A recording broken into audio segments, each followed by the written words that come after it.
मित्रांनो, मनोज दादाचं उपोषण लाईव्ह बघण्यासाठी चॅनलला लगेच सबस्क्राईब करा आणि लाईव्ह बघा. मी अविश्वास दाखवला नाही.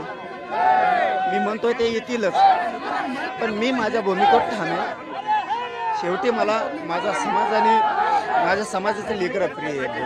आज जे यश मिळवलं, आता काही थोडक्यात गोष्टी राहिलेल्या आहेत, त्याच्याविषयी सकारात्मक आहे.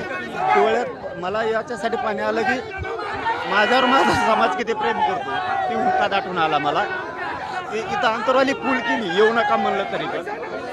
आणि जो समाज माझ्यावर प्रेम करतो त्याची इच्छा आहे ह्योच काहीतरी देऊ शकतो.